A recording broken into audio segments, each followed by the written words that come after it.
Olá pessoal, estamos aqui, eu, Marcos Leão, minha voz do além, que hoje vocês não estão vendo. Aliás, minha voz do além, você viu lá nos comentários alguém falando assim, não é que a voz do além é bonitinha? Não. Colocaram assim, não, a voz do além é mais bonitinha do que eu pensei. Pois é, tá vendo? Nem toda voz do além tem essa coisa feiosa. Eu li isso, depois você olha lá pra você ver. Olha, a voz do além é mais bonitinha do que eu pensei. Bom, estamos de volta, né, com o programa Calunga Responde. Eu, Marcos Leão, a voz do além, Calunga e os demais convidados, que eu nunca sei quem são, mas ele sempre traz alguém aqui para ficar aqui orbitando dentro do nosso estúdio. E eu tinha começado uma série, uma saga, né, das nossas viagens ao Espírito Santo. A Praia do Morro, acho que é a Praia do Morro, Praia do Forte, enfim, não me lembro mais. Mas o fato é o seguinte, eu estava contando para vocês a história da van que pegou fogo, né? E o sujeito me dizendo que era neblina, eu falei, neblina preta e com cheiro de borracha queimada, só pode ser incêndio na van. Incêndio na van é ótimo, né? Incêndio na van. Pois bem, depois de várias situações incríveis que a gente passou na estrada, você imagina a estrada de Minas indo para o Espírito Santo, é aquela coisa assim, né? Sobe, desce, vira. Chegamos então à cidade, eu contei para vocês também como é que foi o percurso, não contei? As praias lindas, ensolaradas, mar verde, da cor de uma esmeralda, depois acabou o asfalto e nós chegamos então numa parte onde o mar já não... Aliás, onde a gente nem avistava mais o mar, já não tinha mais mar e porco atravessando assim na rua, enfim, aquela confusão. E aí a gente parou então diante de um muro maravilhoso, um muro enorme, com bugavilhos amarelos, cor-de-rosa, lindo, gente, um portão de madeira maravilhoso. Nossa, que delícia, o mar deve estar logo ali, né? Que nem barulho do mar a gente ouvia mais, nem aquele cheirinho típico, né, de regiões litorâneas a gente não sentia mais. Mas enfim, só o muro da casa e os buganvilles já me encantaram. Descemos do carro. Abre o portão. A primeira coisa que a gente notou assim de extraordinário é que o portão estava destrancado. Aí nós falamos, certamente a dona da casa está aí para nos recepcionar, né, com um carinho todo especial. Tá ótimo. Abrimos o portão, gente. Quando a gente abriu o portão, era a visão do Hades, do inferno, assim, Satanás morava ali, a casa de praia de Satanás era aquela, não tinha condição. Uma meninada correndo para cima e para baixo, correndo atrás de galinha, correndo atrás de porco, um churrasco. Eu falei, gente, mas o que está acontecendo? Não fomos nós que alugamos essa casa? Por que está esse povo todo aqui dentro? Uns 3, 4 carros lá dentro, aquelas músicas sertanejas, que eu tenho pavor, aquela confusão. E aí eu falei, gente, o que está acontecendo? Aí um moço virou, são vocês que alugaram a casa, né? Somos nós, sim, vocês devem estar indo embora, né? Deve ser o último dia de vocês, então vocês estão comemorando, fazendo churrasco. Não, nós acabamos de chegar, nós chegamos ontem. Porque nós vamos ficar na parte de baixo, vocês vão ficar na parte de cima. Ai, caramba, são 2 casas. E eu pensando que nós íamos ficar com a casa de 2 andares inteira. Falei, vamos subir as escadas. Gente, quando eu comecei a subir as escadas, realmente, eu estava na casa de Satã. A casa era não tinha nada que tinha na foto. Aliás, a única coisa que tinha na foto que a gente viu, que eu acho que na foto apareceu 2, 3 vezes, que eu acho que era a única coisa que era para impressionar, era um quarto que estava bem arrumadinho. O resto era tudo muito ruim. Pra vocês terem uma ideia, uma amiga minha, Isabela, falou assim, nossa, a casa tem uma claraboia.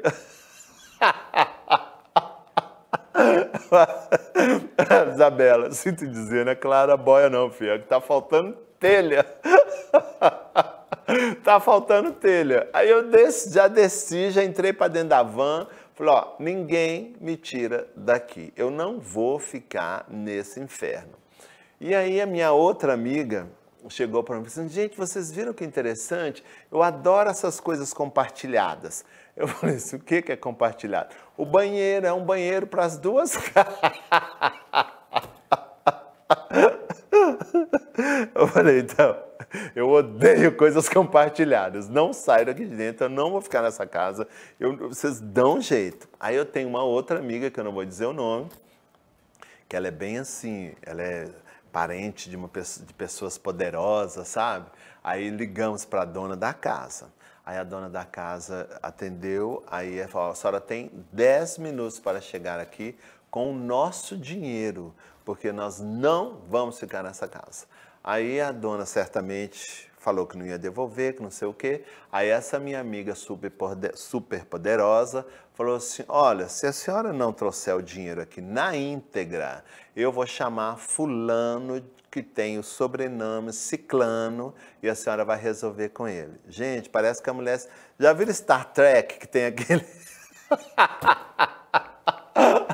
que tem aquela coisa que materializa e desmaterializa não no planeta? Certamente ela usou aquilo da Enterprise, que a gente acabou de desligar o celular, a mulher apareceu com todo o nosso dinheiro e nós nos libertamos daquela zona umbralina horrorosa, que a única coisa bonita que tinha era o muro com os buganvílios.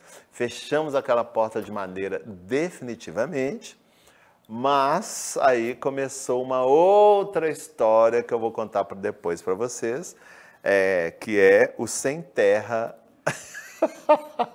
sem casa, sem apartamento. A única moradia que tinha era uma van que pegou fogo. Mas isso eu conto depois.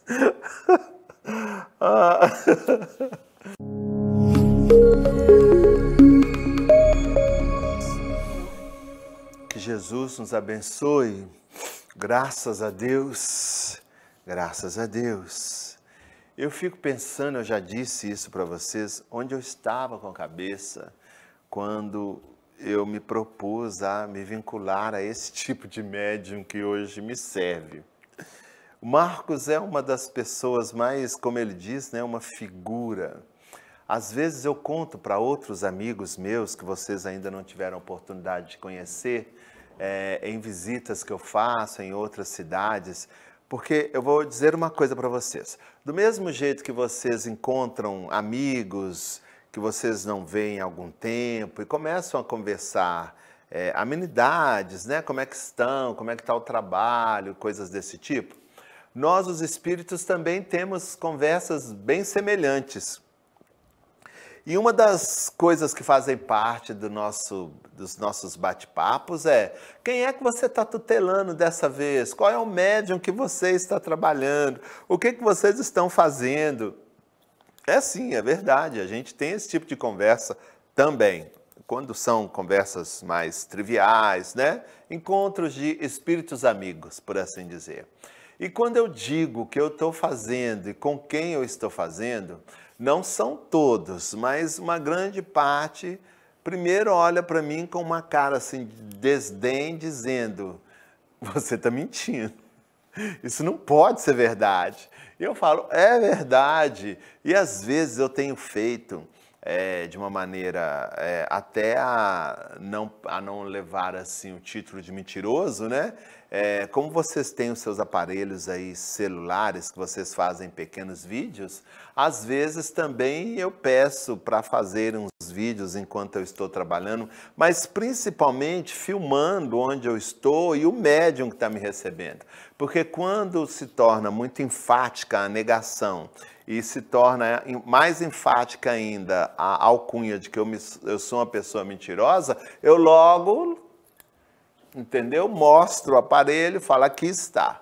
E aí eles falam, é inacreditável. E aí, o mais interessante, para que vocês possam se divertir um pouco mais, aproveitando a estrada hilária que Marcos Leão contou, eles também começam a relatar os episódios pitorescos que vivem ou viveram com algumas pessoas com as quais eles trabalharam. Então eu fico imaginando que, como vocês, nós também, as coisas não vêm à tona até quando alguém desencadeia a conversa. Quando alguém desencadeia a conversa, fala, já que você falou, então agora eu vou te mostrar. E fica então aquela coisa divertida entre nós, porque nós espíritos nos divertimos. É uma espécie de competição para quem tem o seu veículo mediúnico, né? O espírito que lhe serve de ponte entre as dimensões, com características mais peculiares. Geralmente eu venço, porque uma das coisas que eu tenho como característica é trabalhar com médiuns que saem um pouquinho do eixo.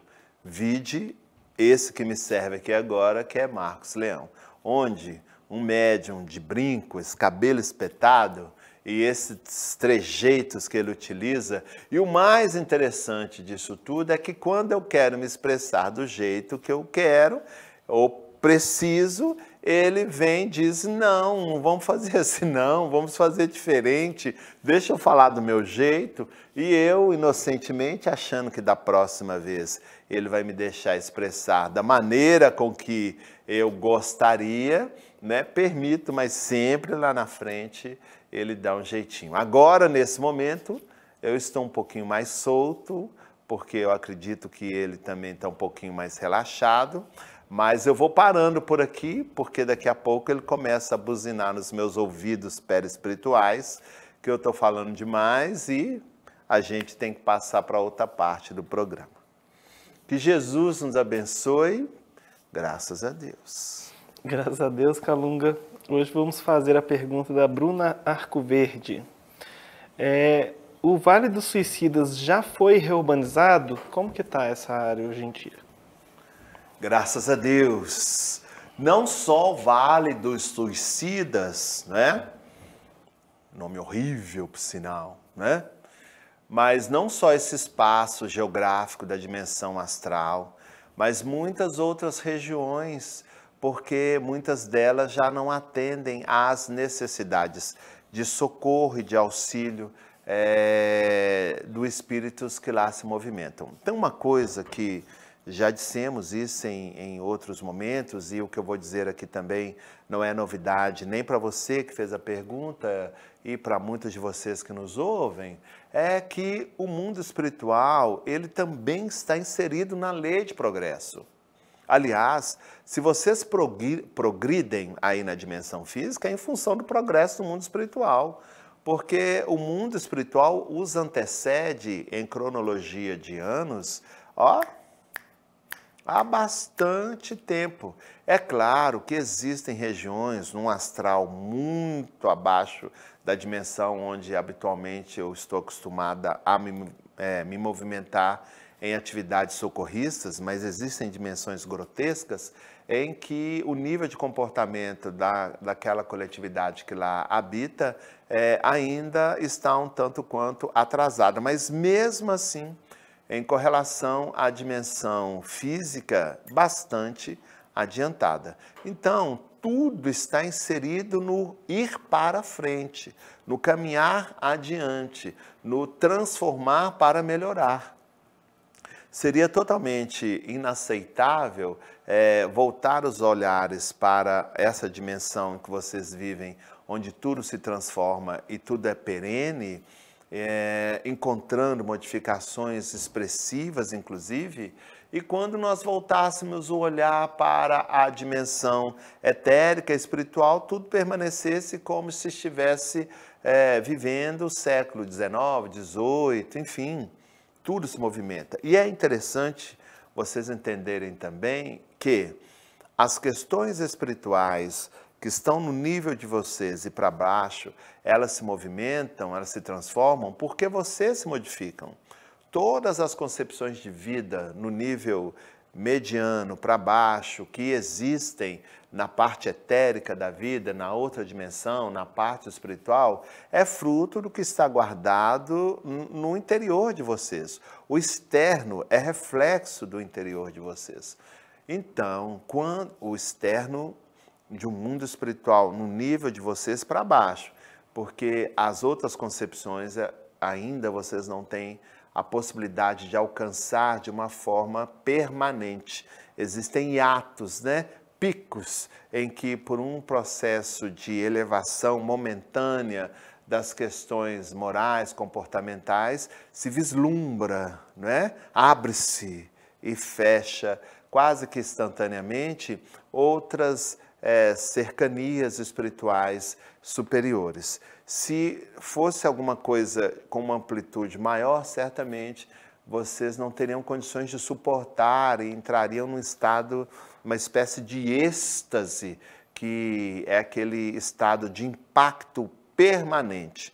Por quê? Porque existe a fase do impacto, a fase da adequação e a fase da percepção de tudo aquilo que está à sua volta.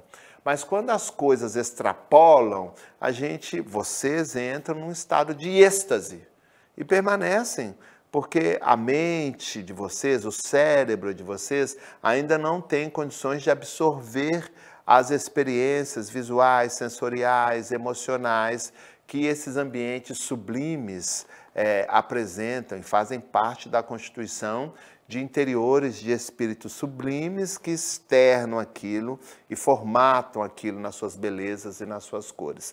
Então, o cérebro impactado e não tendo a condição de poder mensurar o que é aquilo, até mesmo fazendo uma correlação com o que existe, o que possivelmente ele está vendo, entra num estado de estagnação, êxtase. E isso não é bom, porque não acarreta progresso para ninguém. É um choque que, dependendo da intensidade, pode inclusive causar algumas circunstâncias menos, como é que eu vou dizer, prazerosas, né? Mas voltemos ao Vale dos Suicidas e todas as outras regiões que têm essas características socorristas. É só vocês fazerem, se vocês tiverem dificuldade, às vezes, de poder elaborar uma linha de raciocínio, de pensamento, construir uma base para poder entender como acontece no mundo espiritual, é só vocês levantarem as informações do que acontece no mundo físico de vocês. Vou dar um exemplo. Algum tempo aí, entre vocês, né, as pessoas que eram tidas como alienadas mentais, loucas, por alguma circunstância qualquer, uma questão congênita, uma questão de uma enfermidade por vírus e bactérias, enfim, que entrasse em um desajuste de comportamento que não permitisse uma convivência saudável no meio social, elas eram retiradas e levadas para manicômios, não era assim? E esses locais eram depósitos de pessoas, não é? Aliás, as pessoas acham que em ambientes como esse, os obsessores, os espíritos de uma índole ruim têm total acesso e liberdade, né? É um grande engano.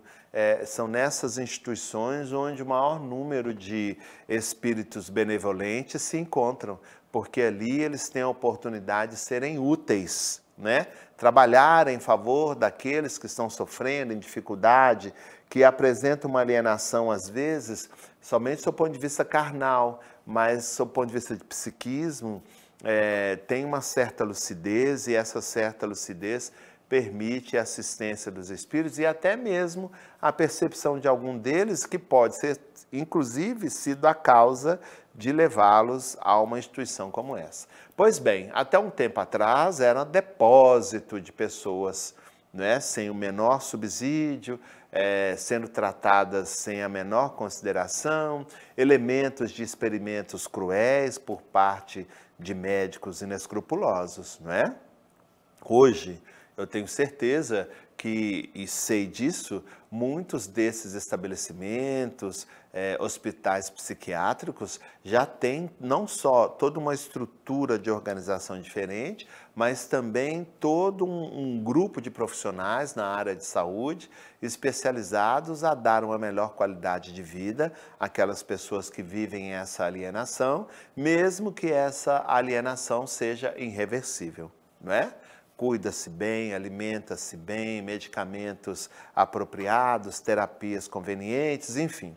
Se isso acontece na dimensão de vocês, num período de alguns anos, às vezes longo e médio prazo, o que dirá na dimensão dos espíritos? Então, as informações que vocês tiveram, através de faculdades mediúnicas, de várias pontes, né, de vários médiuns sobre essa região, entendam, ficou presa, circunscrita às páginas dos livros, porque principalmente esse que vocês conhecem, que se chama O Vale dos Suicidas, se alguém o revisitar hoje, o que vai ver são amplas avenidas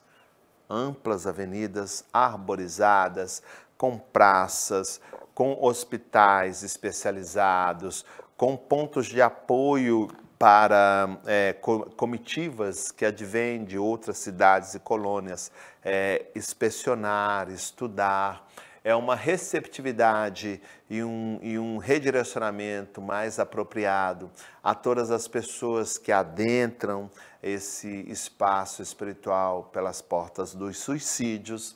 Agora, é claro que o estado de perturbação do indivíduo, isso é um contexto individualizado, né? Claro que muitos desses vão adentrar a esse universo arborizado, bem pavimentado, bem iluminado, arejado, com construções modernas, com toda uma sociedade organizada para ampará-los. É claro que diante de determinados distúrbios psíquicos, sofrimentos oriundos da tentativa de se matar, a própria alienação, né, por não saber o que está acontecendo, onde está, opera uma mudança e percepção do externo, compatível com o desequilíbrio interno que o indivíduo traz dentro de si. E é claro que ele vai se sentir se movimentando, por exemplo, se for a crença dele, no inferno entre demônios e Satanás. Essa circunstância, ela é individual, particular, que os espíritos socorristas têm a condição de amenizar superficialmente, porque esse período é um período em que o ser precisa tomar consciência do ato praticado e, na medida em que esse processo for se aclarando, até mesmo sobre a assistência desses espíritos, ele readquirindo uma certa tranquilidade para perceber-se e perceber o que está à volta dele. Muitos desses espíritos, quando eles chegam de imediato, o Vale dos Suicidas é uma fortaleza, né, cercada. Por quê? Porque ela está dentro de uma região de difícil convivência. Ali em torno, naquela atmosfera, nós temos marginais espirituais de todas as índoles, de todas as procedências. Nós temos vampiros espirituais, nós temos os chamados desocupados espirituais, nós temos os membros de grupos, gangues específicas, a cata desses recém-chegados para dar continuidade aos seus projetos infernais, enfim. O vale ele é cercado, né? Ele é protegido. E aí, nessas excursões, quando o indivíduo, pelo seu processo de desequilíbrio, cai nessas áreas, existem esses verdadeiros soldados, né, que promovem esses resgates. Vocês não têm aí bombeiros que promovem resgates em catástrofes e coisas desse sentido? Aqui também nós temos. Então, esse indivíduo no estado de perturbação é resgatado, mas como a sua estrutura ainda está incompatível com a estrutura interna desse vale, dessa fortaleza, desse espaço, existem pequenos nichos socorristas em pontos estrategicamente colocados dentro dessa geografia espiritual que servem como primeiro socorro, primeiro alívio. E aí o indivíduo ele vai ficar dentro de um espaço, né, vamos supor, de 8 por 8, um espaço mesmo circunscrito, com um número X de espíritos que também não gere determinado desconforto para ninguém, vivendo o seu inferno astral, né? Ou seja, ele está ali dentro daquele espaço, 10 metros quadrados, 8 metros quadrados, com número X de espíritos, vivendo as questões da sua inquietação, dando vazão à sua loucura, mas circunscritamente protegido. E ali dentro daquele espaço existem elementos fluídicos terapêuticos que dentro desse processo de catarse vão vão providenciando limpeza, retirada de fluidos pesados, resgatando lembranças felizes, de forma que naquele período X, que vai ser diferenciado dependendo da intensidade, da profundidade do trauma individual, né? À medida em que isso for sendo sanado, limpo, até que então cria-se uma possibilidade de ser retirado daquele espaço, daquela área fora dos muros lá do Vale do Suicida, e aí sim começa a sua verdadeira terapia. Anos atrás, isso tudo eram grutas, né?